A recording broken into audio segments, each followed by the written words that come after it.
Olá, estamos de volta na aula 3, parte 5, hein? Isso aqui é legal aqui do online. Então, veja bem, no bloco passado nós finalizamos aí com a tese restritiva, tá? Anota então aí, é utilizada uma tese que é chamada tese restritiva aqui. Eu vou tentar botar tudo aqui nesse espaço, onde eu coloco aqui, ó. Posso botar aqui? Aparece, Latino? É adotada a tese restritiva. Na denunciação da lide é adotada uma tese que se chama... Isso aqui aparece, Latino, aí, para quem está em casa? Tem gente que está na praia também, né? O Gustavão, fala Gustavão, está na praia aí, ó. O Rasta está onde? O Rasta está em Santa Teresa. Tese restritiva. Você sabe que a tese restritiva, ela surgiu mais com a responsabilidade civil do Estado, né? E no vídeo de apresentação aqui do Top 10, eu prometi, sempre que possível, interdisciplinar a matéria. Eu vou dar uma interdisciplinada agora com o direito administrativo. Olha, eu trouxe o livro aqui, estou olhando para ele, mas nem abri o bicho, hein, Latino? Pô, trouxe só para carregar o bicho mesmo, desse tamanho, né? Eu li esse livro aqui, na parte de intervenção toda, queria utilizar alguns pontos, acabei não usando. Vou deixar ele aqui, quem sabe eu não uso ele quando... Já estamos em denunciação, está aqui. Vou deixar o livro aqui no banco do Damasceno, fica aqui mais pertinho de mim. Essa tese restritiva, ela surgiu mais com a responsabilidade civil do Estado.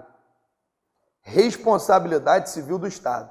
Em regra, a responsabilidade civil do Estado, que é estudado lá dentro do direito administrativo, está previsto lá suas consequências no artigo 37, parágrafo 6º da Constituição Federal. O artigo 37, parágrafo 6º da Constituição Federal é que trata da responsabilidade civil do Estado. O problema é que o Supremo Tribunal Federal entende ali, quando se estuda a responsabilidade civil do Estado, responsabilidade civil do Estado, o Supremo, ele aplica uma teoria aqui que se chama teoria da dupla garantia. Teoria da dupla garantia. O que significa a teoria da dupla garantia? Significa uma dupla garantia sendo uma da vítima e a outra do agente público. Isso é a teoria da dupla garantia. Uma garantia, diz o Supremo, é da vítima, que para receber do Estado, que tem um potencial econômico maior, seria melhor para a vítima.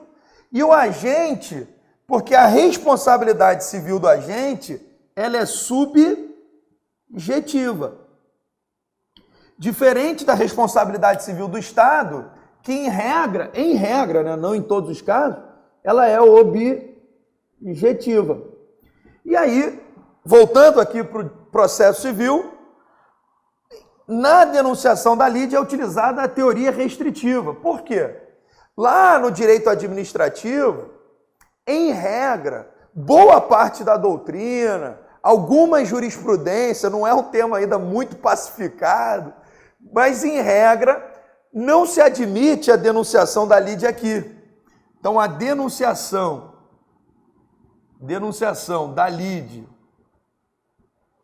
aqui no direito administrativo, em regra, ela é vedada. A denunciação da lide aqui. Vou pegar aqui, ó. Em regra, no direito administrativo, a denunciação da lide é proibida, porque utiliza-se a teoria restritiva, a tese restritiva da denunciação da lide. Por quê? Não poderia o Estado denunciar o agente num processo em que não se discute culpa. Se a vítima está demandando diretamente contra o Estado, em regra, aquele processo não se discute culpa. Porque a culpa eu só vou discutir aonde? Quando o agente tiver. Quando o agente tiver naquele processo, aí sim nós vamos discutir culpa. Você sabe, eu vou te contar um segredo, eu nunca fui muito a favor disso. Eu sou membro do Instituto Brasileiro de Direito Administrativo, dou aula de processo civil já há bastante tempo, mas todo mundo que me conhece sabe que eu sou apaixonado pelo direito administrativo. Eu já estou até recebendo e-mails aí, comentários Você aí que é meu aluno, gosta das minhas aulas de direito administrativo, comenta aí para o pessoal que não é meu aluno me conhecer. Tem muita gente aí da Bahia no curso Top 10. Eu mando um abraço para todos vocês da Bahia. A Peu, advogada lá na Bahia, está aí assistindo esse curso. Tem amigos nossos aí de Santa Catarina, Rio Grande do Sul. Pessoal de Brasília, está em massa aqui no curso Top 10, muita gente de Brasília aí. Obrigado, já estive em Brasília, dei aula também no curso IMP, muito bom o curso de Brasília. E o pessoal que não me conhece ainda não sabe, mas ao longo do curso Top 10 você vai descobrindo que eu sou verdadeiramente apaixonado pelo direito administrativo. E eu nunca fui muito a favor da tese restritiva no direito administrativo. Por que não? Porque o pessoal que defende que não é possível a denunciação da lide no direito administrativo, defende que não se discute culpa porque naquele processo a responsabilidade seria objetiva. Se você traz o agente ali para aquele processo, você passa a discutir culpa num processo que não se discutiria culpa. Só que você que já estudou responsabilidade civil do Estado, sabe que duas hipóteses de excludente de responsabilidade civil chama-se culpa. Uma é a culpa exclusiva da vítima e a outra é a culpa exclusiva de terceiro. Então eu nunca engoli muito esse argumento dos administrativistas, que nós processualistas somos a favor. Economia processual, meu amigo, denuncia a lide o agente e já resolve tudo no mesmo processo. Os administrativistas, eles têm uma resistência quanto a isso, porque eles, do direito administrativista, principalmente os publicistas, entendem lá no direito administrativo a incompatibilidade de levar o agente para o processo que não se discute culpa. Mas eles próprios defendem nos seus manuais de direito administrativo como excludente de responsabilidade civil a culpa exclusiva da vítima, a culpa exclusiva de terceiros. Então, o que eu fiz aqui no teu material? Perceba que nesse ponto nós temos certa polêmica e o que cai em prova não é o pensamento, né?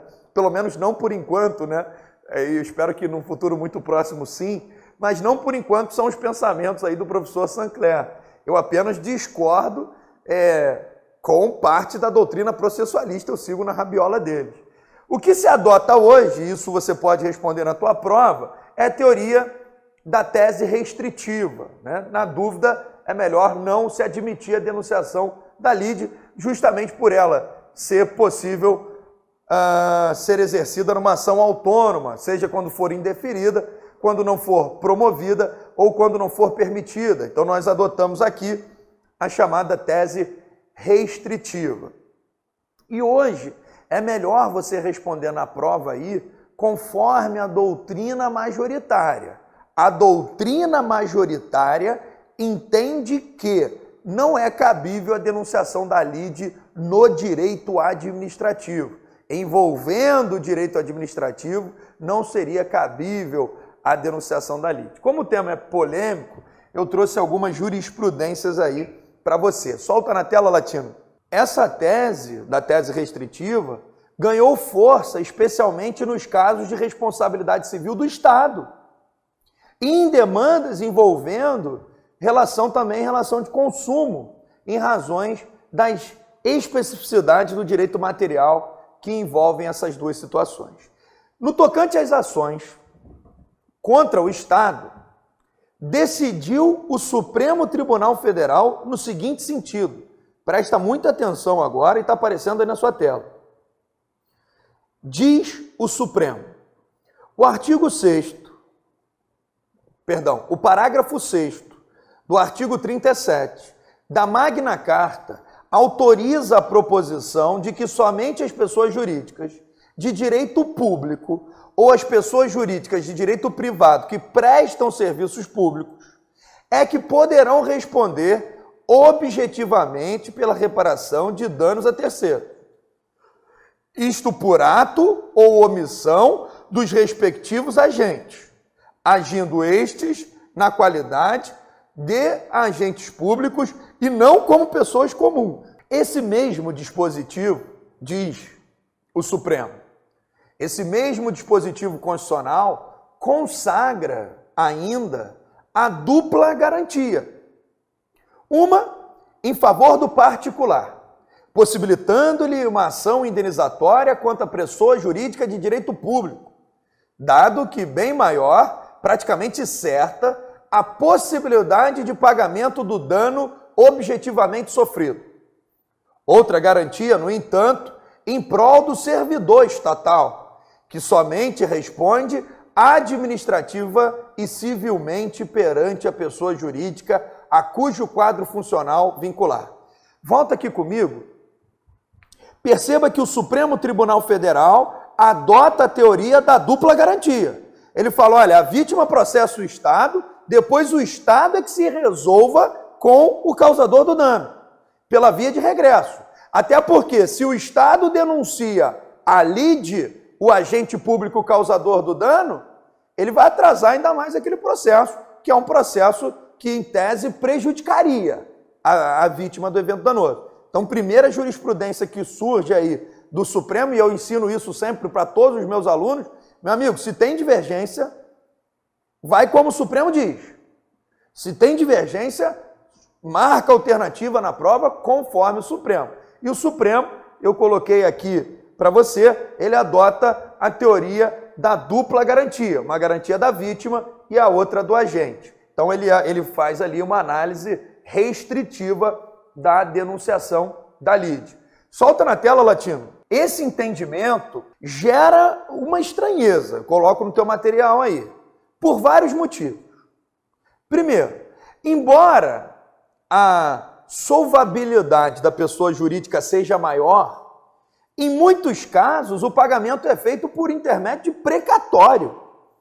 E a condenação da pessoa física poderia ser mais efetiva. É no mínimo estranho entender que a Constituição veda a propositura de demanda contra o próprio causador do dano. Há casos em que a própria defesa do Estado traz para o processo discussão sobre a culpa, e isso se dá quando alega culpa exclusiva da vítima ou culpa concorrente. Então volta aqui comigo. Eu apenas estou comentando a jurisprudência do Supremo para a gente aí se aprofundar no direito. Eu estou falando, olha, essa jurisprudência do Supremo, que aplica a tese da dupla garantia, ela gera estranheza, por três razões distintas aí. A primeira, embora o Estado seja lá, ele detenha um potencial econômico muito maior, muitas das vezes a vítima tem que receber por precatório. Sendo que na condenação da pessoa física, talvez a fase satisfativa ali, a execução seria mais rápida. Segunda hipótese que me causa muita estranheza é interpretar o artigo 37, parágrafo 6º, de modo restritivo para o autor da ação, sendo certo de que a ação é um direito subjetivo da parte. Se você for pegar, você que está estudando direito administrativo, se você for pegar o manual de direito administrativo do professor José dos Santos Carvalho Filho, você vai ver que o professor José dos Santos Carvalho Filho, ele é favorável à tese de que seria possível a vítima processar o agente público. Mas calma, a gente só está comentando aqui. A gente só está comentando para você ficar ligado em prova. Então seria estranho, segundo a hipótese, entender que a Constituição veda processar o agente causador do dano. Não veda. Quem veda é o Supremo. O Supremo é que aplica a tese da dupla garantia. E a terceira estranheza é aquela que a gente discute muito no Instituto Brasileiro de Direito Administrativo, no ano de 2019 aí em Mato Grosso, e é a culpa da vítima e culpa de terceiro. Porque o Estado ele discute culpa. Solta na tela, Latino. Vamos continuar analisando esse tópico aí muito importante. Assim, concluo aí, a denunciação da lide em demandas envolvendo a responsabilidade civil do Estado por ato de seus agentes não deve ser excluída de maneira a priorística. Ela vai ser excluída, mas não logo de cara. Veja uma jurisprudência do Superior Tribunal de Justiça. O Superior Tribunal de Justiça firmou entendimento no sentido de não ser obrigatória a denunciação da lide nesses casos. Já com relação à admissibilidade da denunciação, há significativo julgado em sentido positivo, afirmando ser casuística a análise. O cabimento da denunciação depende da ausência de violação dos princípios da celeridade e economia processual, o que implica na valoração a ser realizada pelo magistrado. Olha que jurisprudência bonita. Volta aqui comigo, Latino. Essa, particularmente, é a que eu mais gosto. Processualista. Processualista é a favor da economia processual. Ah, professor, você também não é administrativista? Eu sou mais administrativista do que processualista. Só que eu olho o direito administrativo com o processo civil debaixo do braço. Com o processo civil debaixo do braço. Tanto é que se você pegar os nossos apostilas de direito administrativo, em quase todas as minhas apostilas de direito administrativo eu cito o CPZ. Agora, olha que jurisprudência bonita do STJ aqui. O cabimento da denunciação depende da ausência de violação dos princípios da celeridade e economia processual. Deve o magistrado analisar cada caso. Eu sou a favor dessa aqui. Professor, é possível a denunciação da lide? Olha, analisando caso a caso, poderia ser. Só que o Supremo aplica a teoria da dupla garantia e o Supremo aplica a tese restritiva. Aqui a gente só está abrindo tua mente. Até porque não tem jurisprudência vinculante aqui. A banca poderia considerar o gabarito como certo, sendo... Vamos fazer uma questão de prova aqui. É possível a denunciação da lide no direito administrativo. Certo, certo.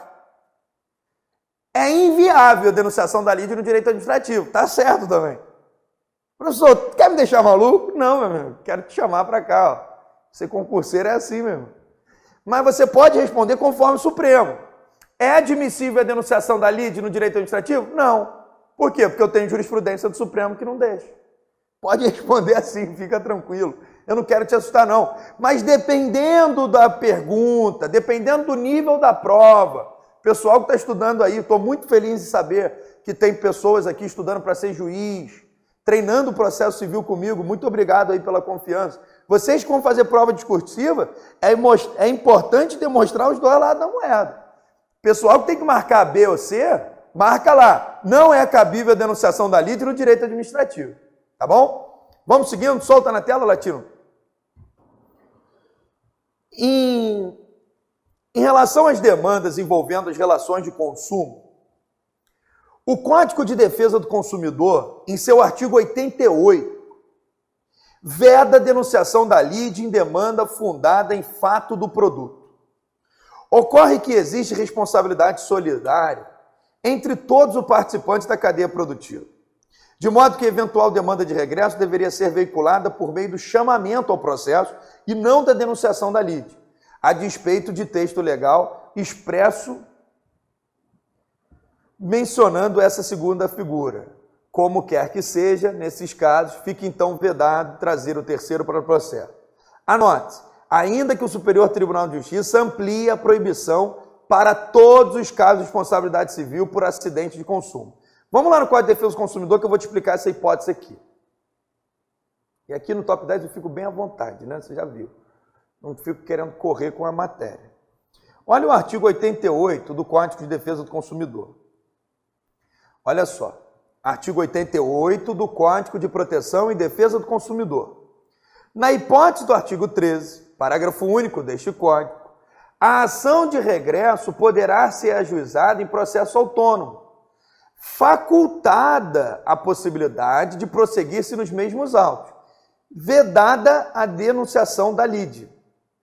O parágrafo único do artigo 13, que vai tratar da responsabilidade pelo fato do produto, e aqui, mesmo que você não esteja estudando direito do consumidor, é importante você saber isso, porque você também é consumidor. Olha o parágrafo único do artigo 13. Aquele que efetivar o pagamento ao prejudicado poderá exercer o direito de regresso contra os demais responsáveis, segundo sua participação na causa de eventual dano. Volta aqui comigo. O que nós temos ali no direito do consumidor, na verdade, é uma atecnia. Porque o Código de Defesa do Consumidor, ele prefere o chamamento ao processo do que a denunciação da lide.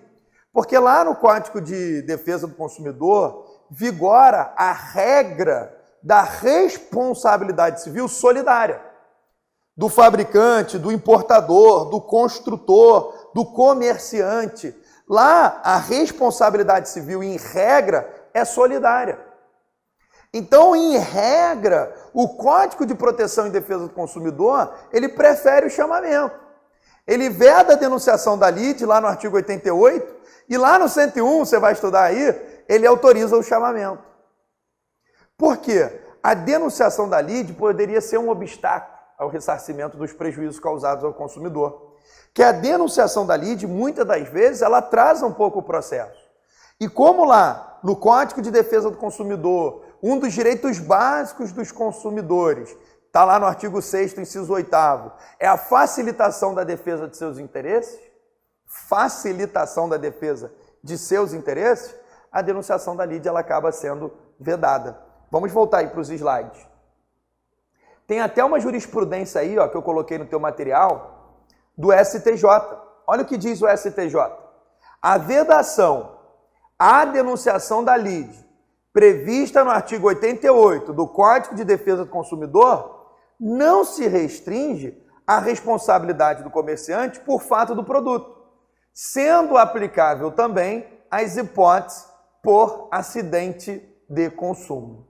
Fato do produto, para quem não sabe, é o defeito, tá? É o famoso defeito aí, é o fato do produto. Uma outra observação que eu coloco aí no teu material é o seguinte: não existindo vedação legal, expressa a denunciação da lide, como ocorre, por exemplo, nos juizados especiais, artigo 10 da Lei 9.099 de 95, a adoção de uma ou outra tese passa necessariamente pelo exame das vantagens da denunciação da lide. A principal vantagem, sem dúvida, é a harmonia de julgados, mas é também relevante a economia processual encarada sob o aspecto macro, uma vez que se resolve em um processo só algo que, se não fosse a denunciação da lide, seria resolvido em 2 processos. A desvantagem do Instituto é o eventual comprometimento da duração razoável do processo, uma vez que é mais complexo o processo da denunciação. E aí eu coloco na tua tela que os juizados especiais, eles proíbem aí a denunciação da lide. Como nenhuma novidade trouxe o Código em relação a essa questão específica, a tendência é que as posições se mantenham na doutrina e na jurisprudência. Anote-se que só se cogita desse problema em relação à denunciação da lide feita pelo réu.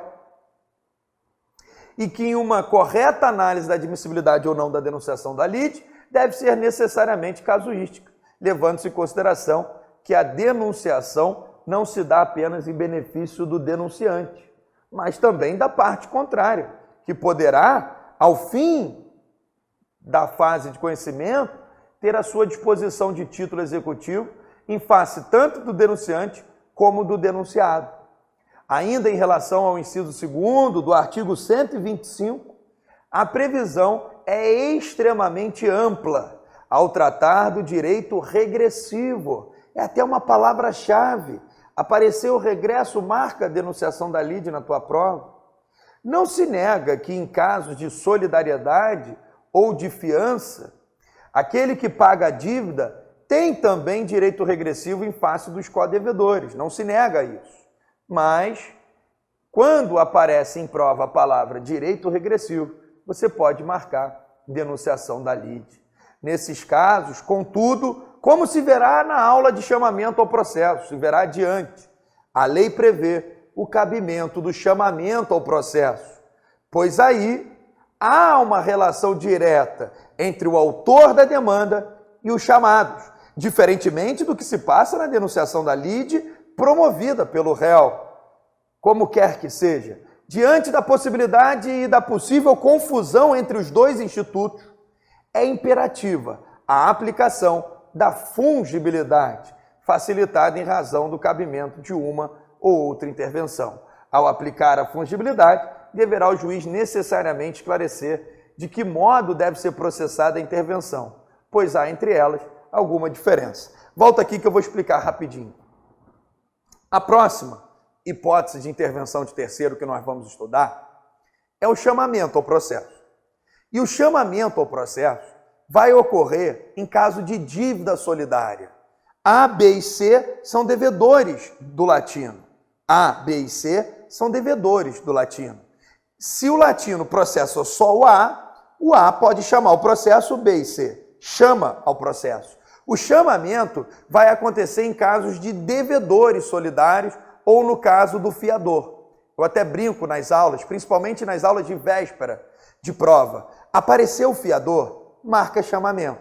Apareceu regresso, direito de regresso, marca X, denunciação da lide. A gente sempre brinca e isso dá muito certo nas provas. Apareceu o fiador, marca chamamento.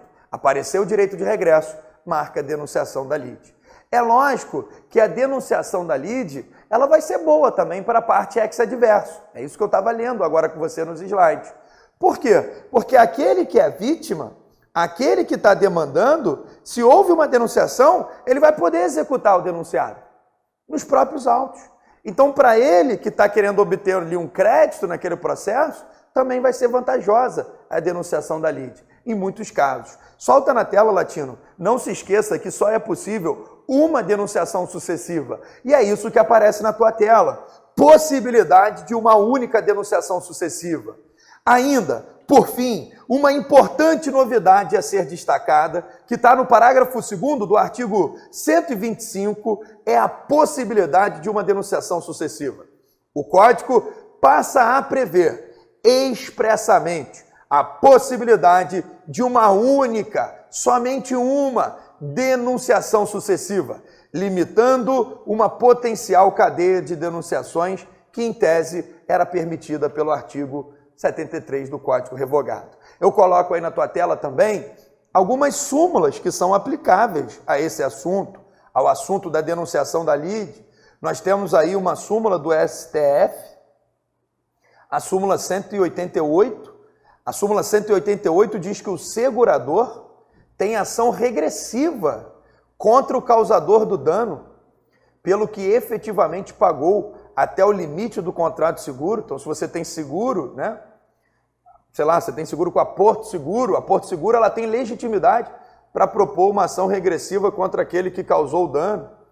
O STJ tem a súmula 50 também, 529. A súmula 150 do STJ diz que compete à Justiça Federal decidir sobre a existência de interesse jurídico que justifique a presença no processo da União, suas autarquias ou empresas públicas. Aí mais uma súmula que se aplica mais à assistência do que à própria denunciação da lide. A súmula 529 do STJ, que diz que no seguro de responsabilidade civil facultativo, não cabe o ajuizamento de ação pelo terceiro prejudicado, direta e exclusivamente em face da seguradora, do apontado causador do dano. Uma súmula aí aplicada mais para também a assistência, né? Então são súmulas aí aplicáveis a esses tópicos de intervenção de terceiro. Trouxe aqui um tópico do livro do professor Humberto Teodoro Júnior, é sempre muito importante analisar a doutrina. O professor Humberto Teodoro Júnior diz que no Código de Processo Civil atual do Brasil, a denunciação da lide presta-se a uma dupla função. Primeiro, de notificar a existência de um litígio a terceiro, depois de propor antecipadamente uma ação de regresso contra quem deva reparar os prejuízos do denunciante na eventual perda na ação originária, né? Na eventualidade de sair vencido na ação originária. No sistema do Código anterior, diz o professor Humberto Teodoro Júnior, a denunciação da lide era medida qualificada como obrigatória, que levava uma sentença sobre a responsabilidade do terceiro em face do denunciante, de par com a solução normal do litígio de início deduzido em juízo. A obrigatoriedade, nós já vimos isso, não foi adotada pela legislação atual. A denunciação da lide, diz o professor Humberto Teodoro Júnior, consiste em chamar o terceiro, que vai ser o denunciado, que mantém um vínculo de direito com a parte denunciante, para vir responder pela garantia do negócio jurídico. Coloquei algumas jurisprudências selecionadas, ainda aplicáveis, é importante que se diga aí, que elas ainda são aplicáveis com o Código Novo. Olha essa jurisprudência aqui interessante. A denunciação da lide é modalidade de intervenção forçada, vinculado à ideia de garantia do negócio translatício de domínio e existência de direito regressivo. A parte que inceta a denunciação da lide, o denunciante, ou tem um direito que deva ser garantido pelo denunciante, ou transmitente, ou é titular de uma eventual ação regressiva.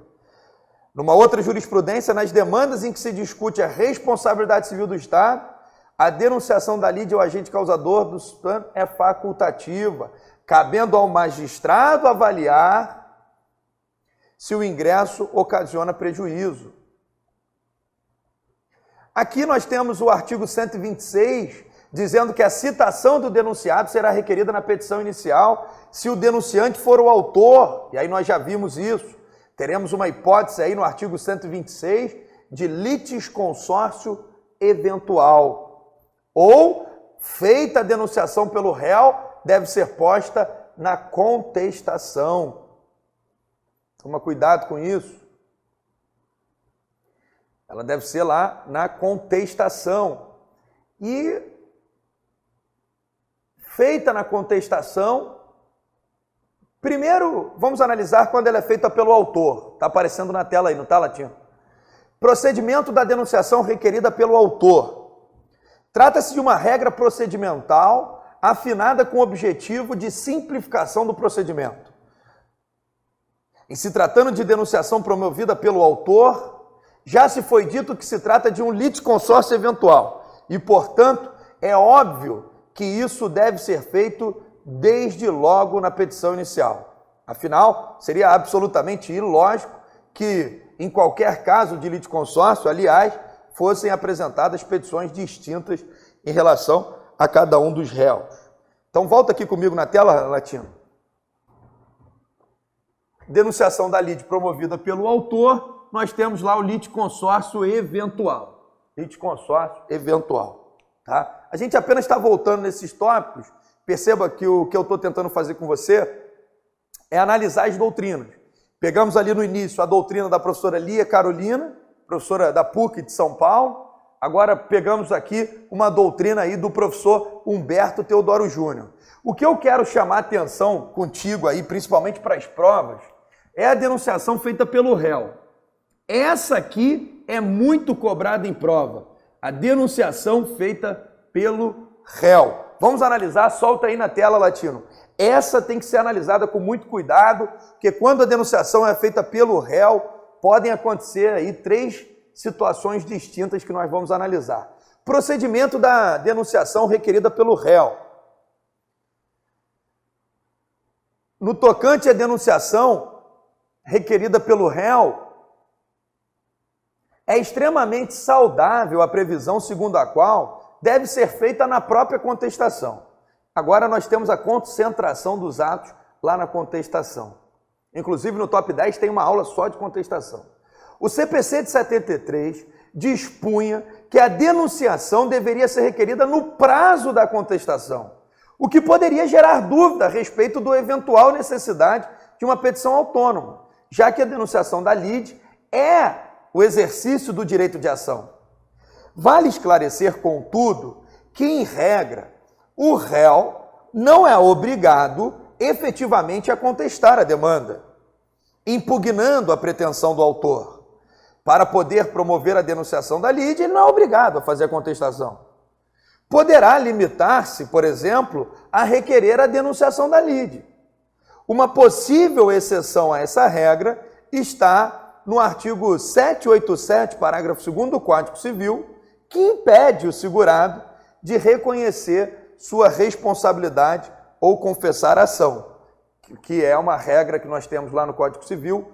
Quer ver? Eu vou abrir aqui para você, no Código Civil, uma regra própria lá da questão do contrato de seguro, né? Nós temos lá no artigo 787, olha aí, ó, no seguro de responsabilidade civil, o segurador garante o pagamento das perdas e danos devidos pelo segurado e também a terceiro. E o parágrafo 2º do Código Civil diz, ó, você que está estudando direito civil aí, aproveita e grifa também. É proibido ao segurado reconhecer a sua responsabilidade ou confessar a ação, bem como transigir com o terceiro prejudicado ou indenizá-lo diretamente sem anuência expressa do segurador. Então, o segurado aí, ele não pode confessar, não pode transigir sem anuência expressa do próprio segurador. Então, nós teríamos ali uma pequena exceção à regra quando não há a contestação e há a própria denunciação. Nesse procedimento de denunciação requerida pelo réu, é importante analisar que o Superior Tribunal de Justiça já vinha entendendo ser desnecessária uma petição autônoma para a denunciação da lide requerida pelo réu. Não precisava dessa petição autônoma. De todo modo, ganha segurança jurídica a clareza do novo Código de Processo Civil, CPC de 2015. Além disso, o sistema fica mais coerente, uma vez que agora nenhuma outra defesa será apresentada em petição autônoma. Com o CPC de 2015, aquilo que era exceção converte-se em preliminar de contestação. E o mesmo acontece com a reconvenção.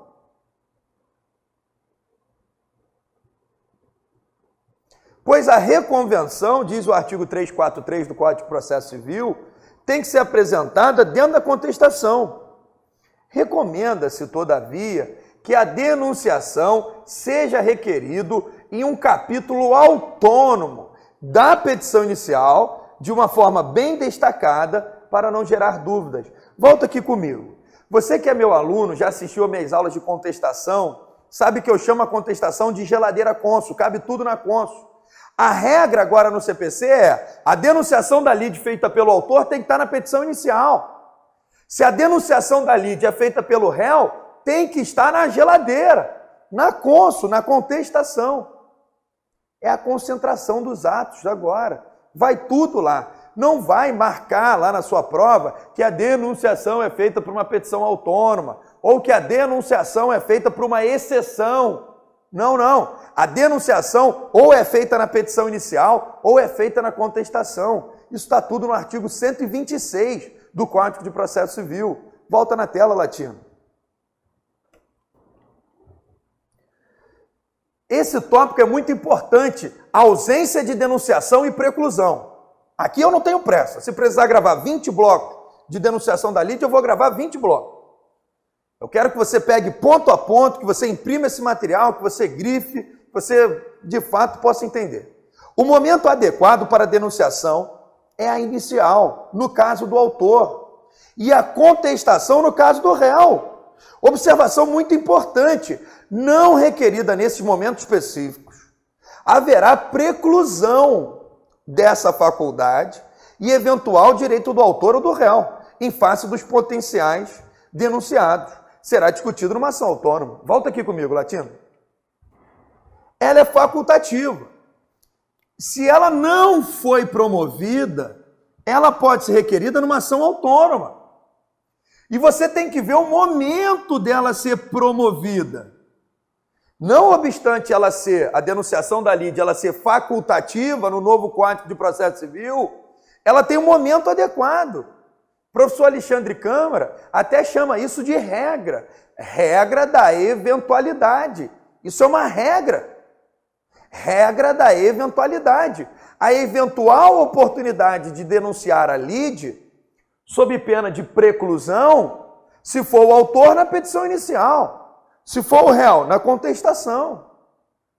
Não vai dar mole em prova. Preclui? Preclui. Agora, perde o direito? Não. Porque ele vai poder fazer o quê? Numa ação autônoma.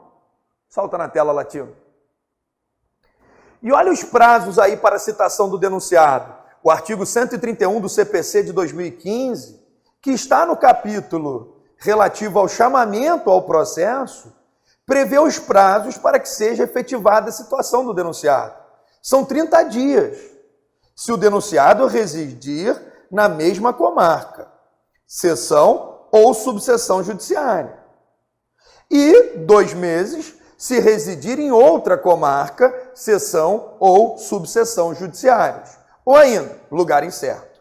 O dispositivo se aplica tanto para a denunciação requerida pelo réu, quanto para a requerida pelo autor, uma vez que, como se verá melhor adiante, embora não haja previsão legal expressa, o processo deve ficar suspenso para a citação do denunciado e, no caso ser requerida pelo autor, o denunciado deverá ser citado antes mesmo do réu na demanda principal. Então, volta aqui comigo. Qual é o prazo para citar o denunciado? Eu tenho muito medo que no novo CPC, os alunos e também os advogados, tudo acham que é 15. Essa mania do 15 já está começando a me assustar. Na dúvida, marcar tudo 15 já começa a me assustar. O prazo para a citação do denunciado serão de 30 dias. O artigo 131, apesar de estar dentro do tópico do chamamento ao processo, que é o assunto do próximo bloco, se aplica para a denunciação da lide. Então, o prazo vai ser de 30 dias se o denunciado reside na mesma comarca. Se ele reside em comarca distinta, diferente, o prazo pode ser de até 2 meses. E cuidado com o artigo 219. Se o juiz marcar o prazo de 2 meses, não serão dias úteis. Eu só conto em dias úteis se a fração de tempo for em dias. Se o juiz bota, promova-se a citação do denunciado num prazo de até 2 meses, corridos. Eu só aplico dias úteis se a fração de tempo for em dias. Se for outra fração de tempo, ano, meses, horas, eu aplico dias corridos. Solta na tela, Latino. Então toma muito cuidado com esse tópico aí, prazos para citação do denunciado, tá bom? Um outro tópico aí importante, esse aí já ficou bem visto aí para você, é o artigo 127. O artigo 127 ficou aí no teu material com o tópico do Humberto Teodoro Júnior. O artigo 127 diz que, feita a denunciação pelo autor, o denunciado poderá assumir a posição de litisconsórcio do denunciante e acrescentar novos argumentos à petição inicial, procedendo-se em seguida à citação do réu. O professor Humberto Teodoro Júnior comenta o artigo 127. O professor Humberto Teodoro Júnior diz, sem embargo, de figurar na petição inicial ao lado do réu, o denunciado será citado antes dele, para ter oportunidade de eventualmente assumir a posição de litisconsórcio do autor e aditar, se lhe convier, a petição inicial com novos argumentos. Somente desse momento, desse acréscimo processual, com a resposta do denunciado ou com o esgotamento do prazo para fazê-lo, é que procederá a citação do réu, abrindo-lhe prazo-lhe próprio para contestar a ação. Bem tranquilo aí, o artigo 127. Volta comigo. Quando a denunciação é feita pelo autor, pode o denunciado assumir a posição de litisconsórcio. Lembra que a professora Elia falava? Litisconsórcio eventual. E aí, o denunciado, ele pode fazer o quê? Acrescentar novos argumentos. Solta na tela, Latino. Aqui, o 128. É aqui que eu caio muito em prova e é aqui que eu quero chamar a atenção para você. Volta aqui comigo, Latino. Dentro desse tópico de denunciação da lide, o artigo mais cobrado é o 128. E uma coisa que nós estamos fazendo muito com a estatística. Não adianta também eu chegar para você e falar assim, olha, essa é a estatística top 10. Recursos é o tópico mais cobrado em prova. Vai lá e se vira. Não, eu vou ter que te mostrar dentro do curso top 10. Dentro de recursos o que é mais cobrado. Senão fica fácil também, qualquer um faz a estatística. Então assim, dentro de denunciação da lide, denunciação está na estatística. Intervenção de terceiro é um dos tópicos mais cobrados em prova. OAB, por exemplo, que é realizada lá pela banca FGV, toda a prova da FGV cobra intervenção em terceiro. Dentro desse tópico, intervenção em terceiro, a denunciação da lide, ela passa a ser muito cobrada. E dentro da denunciação da lide, nós temos o artigo 128, que quando a denunciação é feita pelo réu, meu amigo, eu tenho 3 consequências. Essa é que é punk na prova. A primeira, o denunciado pode contestar, pode deixar comigo aqui, não precisa soltar na tela agora não, Latino. Primeira consequência, o denunciado pode contestar. Segunda consequência que pode acontecer, o denunciado, ele pode ter sido revel. Terceira, ele pode confessar. Eu sempre dou exemplos nas aulas, e é muito importante os exemplos. O médico do hospital particular que esquece uma tesoura na barriga de um paciente. A vítima processa o hospital denuncia a lide o médico. Aí o médico vem ao processo. Ele tem 3 opções, o denunciado. Primeiro, se o denunciado contestar, aí nós vamos ter um litisconsórcio. Solta na tela, Latino, olha aí, ó. Se o denunciado, inciso 1º do artigo 128, contestar o pedido formulado pelo autor, o processo prosseguirá, tendo na ação principal litisconsórcio do denunciante e denunciado. Então volta aqui comigo. Eu vou tirar aqui, ó. Vamos tentar dar uma organizada aqui. Uma coisa, você rebobina a fita aí. Então, se o réu denuncia, eu tenho 3 hipóteses. Primeira hipótese, ele pode contestar. Segunda hipótese, ele pode ser revel. E terceira hipótese, ele pode confessar. Então, ou ele contesta, ou ele é revel, ou ele pode confessar. Se ele contestar, se o denunciado contestar, eu vou ter litisconsórcio facultativo ulterior. Concorda? Então, se ele confessa, se ele contesta, o que é a contestação lá? A peça de defesa. Se ele contesta, forma litisconsórcio. Então, vou ter o hospital e o médico. O médico contesta e fala, olha, eu não deixei, quem deixou foi outro, eu, na verdade, nem cirurgião sou, não pego em tesoura, então não pode ter sido eu que tenha deixado a tesoura na barriga do paciente. Então, feita a denunciação pelo réu, é aqui que eu quero que você tome muito cuidado para as provas, podem acontecer 3 situações. Ou o denunciado contesta, ou ele é revel, ou ele confessa. Se ele contesta, qual é a consequência jurídica? Se o denunciado, o médico lá, contestou, eu vou ter um litisconsórcio ali. Segunda hipótese, solta na tela, Latino, é o inciso 2º do artigo 128. Se o denunciado for revel, o denunciante pode deixar de prosseguir com a sua defesa eventualmente oferecida e abster-se de recorrer. Volta aqui comigo, Latino. Primeira hipótese, ele contestou. Se ele contestou, ele não é revel, porque revelia é ausência de contestação. Se o médico ele foi revel, a revelia, você vai estudar aqui numa aula própria, nós vamos estudar contestação e revelia, a revelia ela gera uma presunção de veracidade daquilo que o autor está narrando na petição inicial. E aí, havendo revelia, o que o hospital pode fazer? Abster-se de prosseguir, abster-se de recorrer, e aí ele vai restringir a atuação regressiva, vai falar, olha, eu acho que é o médico que tem culpa no cartório mesmo, ele foi revel. A terceira opção, solta na tela, Latino, se o denunciado confessar os fatos, aí aqui o hospital vai ter 2 hipóteses. Ou o hospital poderá prosseguir com a sua defesa, o hospital aqui leia-se denunciante.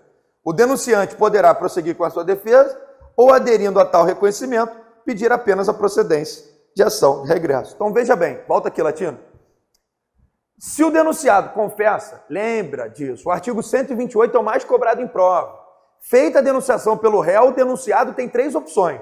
Ou ele contesta, ou ele revela, ou ele confessa. Se ele confessar, o hospital vai ter 2 hipóteses. Ou fala, esse cara está maluco mesmo e prossegue com a sua defesa. Se o denunciado confessar os fatos alegados pelo autor na ação principal, o denunciante poderá prosseguir com a sua defesa.